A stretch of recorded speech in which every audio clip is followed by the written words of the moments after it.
ಏನೀಗ ನಮ್ಮ ಕೋಲಾರ ಜಿಲ್ಲೆ ನಮ್ಮ ದೇಶದಲ್ಲಿ ಒಂದು ಲೋಕಸಭೆ ಚುನಾವಣೆ ಬಂದಿದೆ. ಆ ಚುನಾವಣೆಯಲ್ಲಿ ನಮ್ಮ ಪಕ್ಷದಲ್ಲಿ ವಿವಿಧ ಮೋರ್ಚಾಗಳು ಕೆಲಸ ಮಾಡ್ತವೆ. ಅದೇ ರೀತಿಯಾಗಿ SC ಮೋರ್ಚಾ ಅದರಲ್ಲಿ ಪ್ರಮುಖವಾದ ಮೋರ್ಚಾ.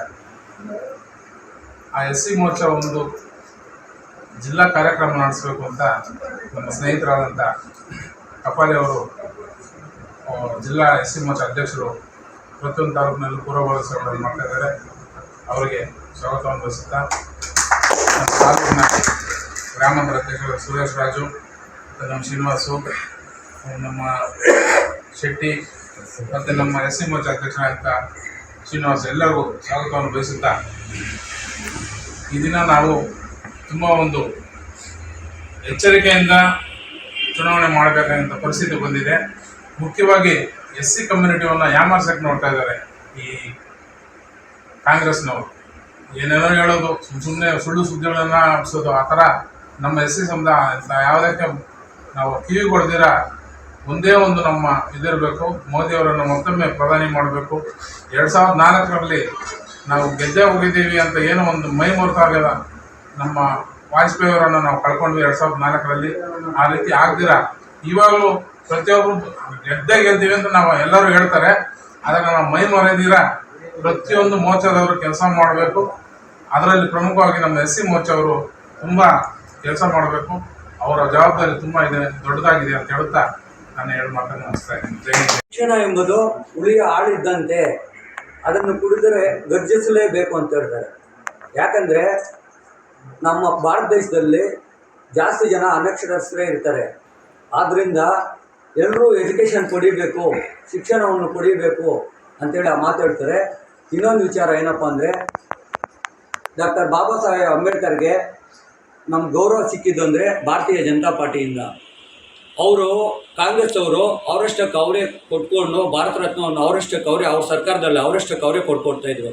ಆದರೆ ವಾಜಪೇಯಿ ಸರ್ಕಾರ ಇದ್ದಾಗ VP ಸಿಂಗ್ ಪ್ರಧಾನಮಂತ್ರಿ ಆಗಿರ್ತಾರೆ. ಆಗ ಅವ್ರ ಬೆಂಬಲದೊಂದಿಗೆ ಭಾರತ ರತ್ನವನ್ನು ಡಾಕ್ಟರ್ ಬಾಬಾ ಸಾಹೇಬ್ ಅಂಬೇಡ್ಕರ್ಗೆ ಕೊಟ್ಟಿದ್ದ ಕೀರ್ತಿ ಭಾರತೀಯ ಜನತಾ ಪಾರ್ಟಿಗೆ ಸಿಗುತ್ತೆ. ಇನ್ನೊಂದು ವಿಚಾರ ಏನಪ್ಪ ಅಂದರೆ, 100% ಹೋಗ್ತಾರೆ, ಅದರೊಳಗೆ ಹೋಗಬಾರ್ದು ಅಂತ ಹೇಳಿದ್ದೆ ಬಾಬಾ ಸಾಹೇಬ್ ಅಂಬೇಡ್ಕರ್. ಯಾಕಂದರೆ ಕಾಂಗ್ರೆಸ್ ಸರ್ಕಾರ 2 ಬಾರಿ ಅಂಬೇಡ್ಕರನ್ನು ಸೋಲಿಸ್ತದೆ. ಹಿಂದೂ ಕೋರ್ಟ್ ಬಿಲ್ಲನ್ನು ತರ್ತಾರೆ ಬಾಬಾ ಸಾಹೇಬ್ ಅಂಬೇಡ್ಕರ್. ಹಿಂದೂ ಕೋರ್ಟ್ ಬಿಲ್ ತಂದ ತಕ್ಷಣ ಅದನ್ನು ಸಂಸತ್ತಲ್ಲಿ ಮಂಡಿಸಿದ್ರೆ ಅದನ್ನು ಅಂಗೀಕರಿಸಲ್ಲ, ಕಾಂಗ್ರೆಸ್ ಸರ್ಕಾರ ಇರ್ತದೆ, ಅಂಗೀಕರಿಸಲ್ಲ. ಆದ್ದರಿಂದ ಸಚಿವ ಸ್ಥಾನಕ್ಕೆ ಕಾನೂನು ಸಚಿವ, ಈಗ ಕಾನೂನು ಸಚಿವ, ಕಡು ಸಮಿತಿಯ ಅಧ್ಯಕ್ಷ ಮತ್ತು ಸಂವಿಧಾನ ಶಿಲ್ಪಿ ಅಂತ ಯಾರನ್ನು ಹೇಳ್ತಾರೆ ಅಂದರೆ ಡಾಕ್ಟರ್ ಬಾಬಾ ಸಾಹೇಬ್ ಅಂಬೇಡ್ಕರನ್ನು ಹೇಳ್ತಾರೆ.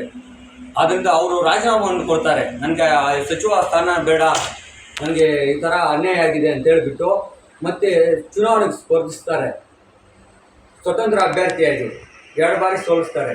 ಸೋಲಿಸಿದ ತಕ್ಷಣ ಮತ್ತು ಇವರು ಶ್ಯಾಮ್ ಪ್ರಸಾದ್ ಮುಖರ್ಜಿ ಅವ್ರು ಕರ್ಕೊಂಡೋಗಿ ರಾಜ್ಯಸಭಾ ಮೆಂಬರನ್ನು ಮಾಡ್ತಾರೆ ಅಂಬೇಡ್ಕರ್. ಆದ್ದರಿಂದ ಅಂಬೇಡ್ಕರ್ ಹೇಳಿದ್ರು, ಕಾಂಗ್ರೆಸ್ ಉಳಿಯೋ ಮನೆ, ಅದರೊಳಗೆ ಹೋದರೆ ಸುಟ್ಟೋಗ್ತಾರೆ ಅಂತೇಳಿ ನಮ್ಮ ಭಾರತೀಯ ಜನತಾ ಪಾರ್ಟಿ ಪಂಚತೀರ್ಥ ಅಂತೇಳಿ ಅವ್ರು ಓದಿದ ಜಾಗ, ಅವರು ಜನಿಸಿದ ಜಾಗ ಮತ್ತು ಎಲ್ಲ ಸೇರಿ ಒಂದು 5 ಜಾಗಗಳನ್ನು ನರೇಂದ್ರ ಮೋದಿ ಸರ್ಕಾರ ಬಂದ ಮೇಲೆ ಆಯ್ಕೆ ಮಾಡಿ ಪ್ರತ್ಯೇಕವಾಗಿ ಅವ್ರಿಗೊಂದು ಸ್ಥಾನವನ್ನು ಕಲಿಸುವ ಕೀರ್ತಿ ಈ ಭಾರತೀಯ ಜನತಾ ಪಾರ್ಟಿಗೆ ಸಿಗ್ತದೆ. ಅದರಿಂದ ನಮ್ಮ ಮುಳಬಾಗಿಲಿಗೆ 30 ಪಂಚಾಯತಿ ಸೇರಿದೆ. 30 ಪಂಚಾಯತಿಯಲ್ಲಿ NDA ಪಕ್ಷ ಸಮ್ಮಿಶ್ರ ಸರ್ಕಾರ, ಈಗ ಏನಂದರೆ ಸಮ್ಮಿಶ್ರ JDS ಮತ್ತು ಇದು BJP 2 ಮೈತ್ರಿಕೂಟ ಆಗಿದೆ. ಆದ್ದರಿಂದ ನಾವು 30 ಪಂಚಾಯತಿನೂ ತಿರುಗಾಡಿ 100% ನಾವು ಗೆಲ್ಲಿಸ್ತೀವಿ. ಇನ್ನೊಂದು ವಿಚಾರ, ಅವ್ರಿಗೆ ಅಂಬೇಡ್ಕರ್ಗೆ ಆಗಿದ ಅಪಮಾನ ಹೇಳ್ತೀವಿ. ಎಲ್ಲ ಪಂಚಾಯತಿಯಲ್ಲೂ ಕೂಡ ಓಡಾಡಿ ನಾವು ಗೆಲ್ಲಿಸುವ ಜವಾಬ್ದಾರಿ, NDA ಸರ್ಕಾರವನ್ನು ಗೆಲ್ಲಿಸುವ ಜವಾಬ್ದಾರಿ ನಮ್ದಿರ್ತದೆ ಅಂತ ನಾನು ಹೇಳಿ 4 ಮಾತುಗಳನ್ನು